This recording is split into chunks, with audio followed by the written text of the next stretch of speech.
Hello.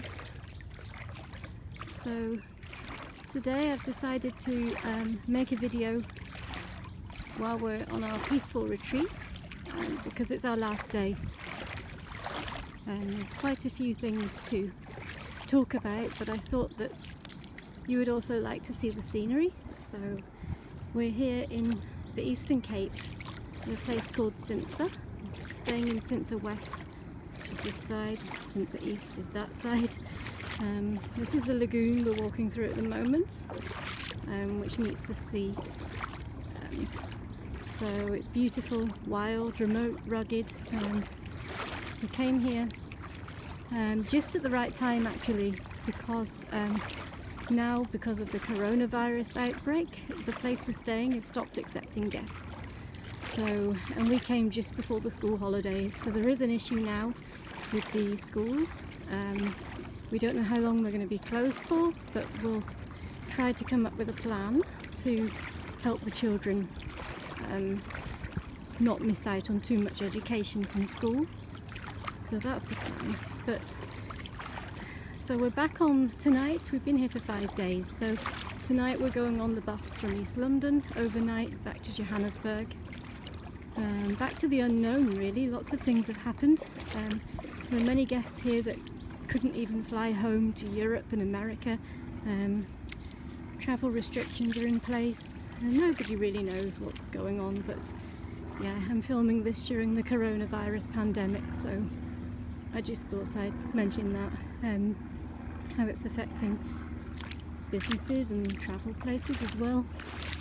So we came here to relax really. I needed to get away from Soweto. There was so much going on. I was needing to be in so many different places at the same time, and I needed a break by the sea, back by the sea where I belong, in a rural area where I belong. So that's why we decided to come here, and we came at the perfect time, as I said, because they're not accepting anyone anymore. We're checking out this evening, but on our way down to the beach now. So as far as the mental health, I was surprised when I first, until yesterday, I didn't have any problems here at all. I'm just trying to make sure I take the right track at the same time as seeing what's on the video. Until yesterday I didn't think about it until I realised that I hadn't had any panic attacks. I hadn't had any problems with walking for as long as I wanted. We walked all the way down the beach tomorrow and all the way back along the road, and I didn't find that difficult. The only time I had a panicky problem was when I was assuming Jozi was behind me. He had the water and I'd walked quite far along the beach, but apart from that, I haven't felt the need to panic when walking anywhere around here. Maybe it's the landscape, I don't know, but it doesn't really make sense because I was living remote before I came here, so, and by the sea, so I've no idea, but it's been a lot better this week. There's a bit of anxiety now about the issues of hand sanitizers and soaps and what we're going back to in Soweto, but overall this has been a really therapeutic break for me to come here to this beautiful place. There are monkeys, there are rare birds, nearly fell over, and it's just stunning, and I needed this break. I think now I needed this break. I could feel my head getting too full with all of the local piano lessons in Orlando West and the 2 schools I'm trying to work for in Pimville, which we don't know what's going to happen to now. But I'll update you on the next video when we're back in Soweto. So yeah, so I felt a bit panicky yesterday and a bit sick this morning, but I think that's just because I know that we have to leave and we don't know what we're going back to. I wouldn't say I've got coronavirus anxiety like a lot of people have, because I'm a microbiologist, so I'm not panicking about that, and I'm quite happy to be stuck here, to be honest. But fortunate that I'm not needing to fly anywhere. The ironic thing is that after all of that long process that I went through to extend my visa, all of the meetings and the cost and waiting for it, the outcome, the letters from the hospital for my treatment, now the government are actually giving free visas, extensions to everybody without asking any questions. So it's typical, really, a story of my life. So it's typical that I've already gone through that process, and right now I'm actually an illegal immigrant because mine hasn't come through yet. It'll come through on the 24th. Today is the 20th, so hopefully later on, hopefully we'll hear some good news. They can't really throw me out. The last thing the government want people to do is to travel. So I don't see any reason why my visa should be any different to anybody else's. I don't think they'll want me to travel, and I certainly don't want to go anywhere near back to the UK. It sounds horrific what's going on, but it's difficult to get news from here, complete news from here about what's going on. Of course there's a lot of fake news as well, which we have to ignore, but we have to consider it with the children, have to take it seriously. The schools are closed, so if we're going to homeschool them or have a school club, then we need to consider our responsibility to the children, to make sure that we can make sure we can allow them to wash their hands and make sure we're not going to cause any disease, because the last thing I'd want to do is give a child coronavirus. So we need to be really careful.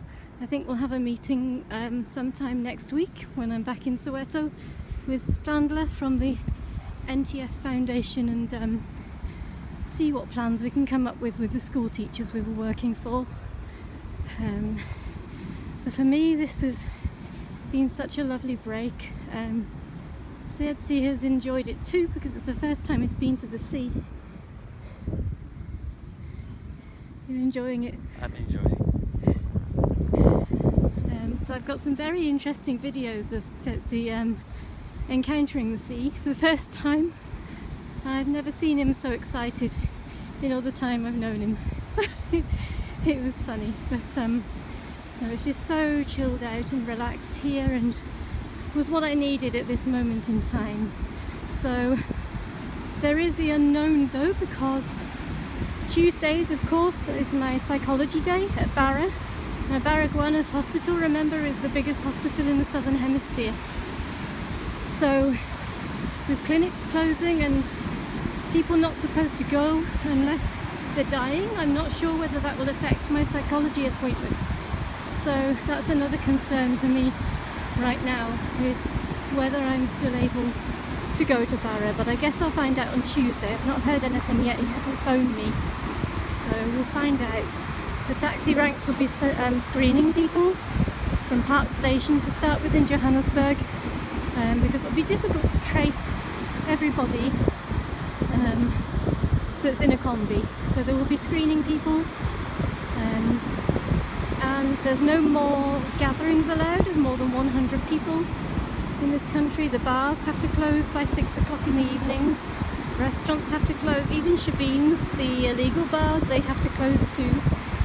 Not that they can police that. I don't know if that's going to actually happen, but so the plan is for us just to see what happens in Soweto, see what's happening with my appointments.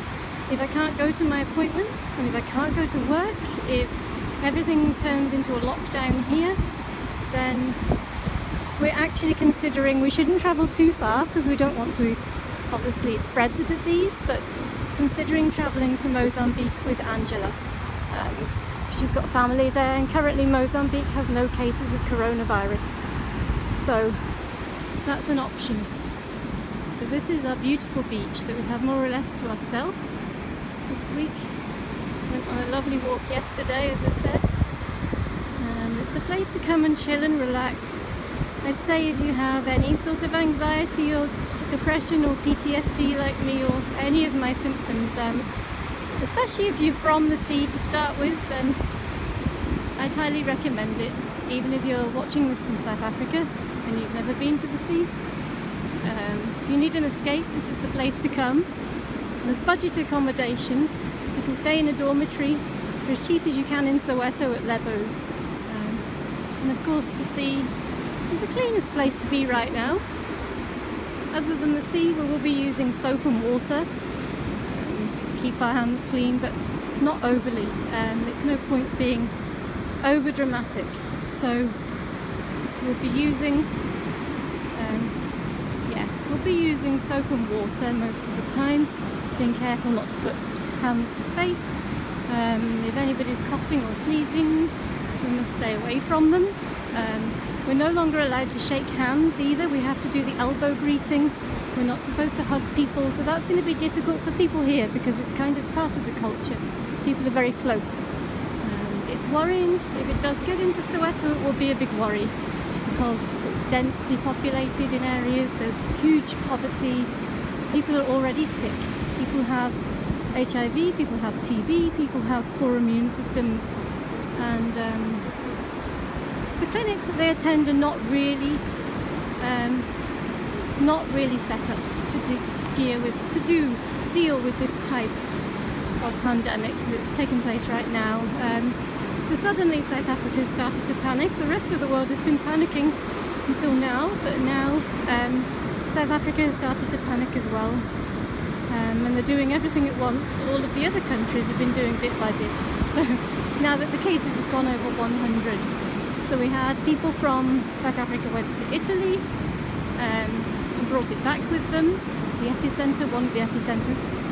And South Africa sent masks to Italy because they'd run out. Now South Africa's running out of sanitizer, but the important thing I would say to anybody concerned is soap and water, because your sanitizer won't even work properly unless you use soap and water to clean any debris or dirt off first. It works much better after soap and water. Only use it on its own if you haven't got any soap and water, not got any access to it. So we're in the sea now.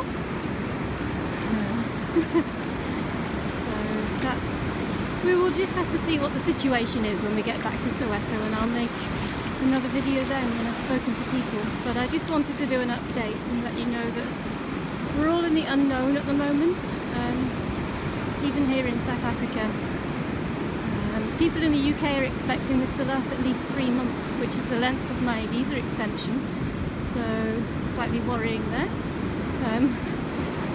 But I'm sure that might help me get a work permit. I don't know, but no, I'm feeling happy and relaxed at the moment. As I said, I had a moment yesterday, and this morning I was feeling, having to pack things, and it was kind of making me feel anxious again, and I just wanted to lie down. But I'm going to just chill out on the beach here.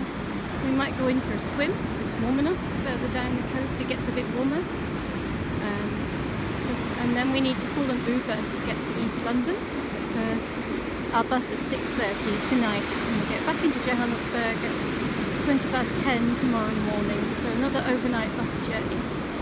So we're going to enjoy this beautiful part of the country until it's time for us to go back up and get our bags and head to East London. But I wanted to show you some of Chintsa, which I think of as a retreat for myself, really, therapeutic retreats.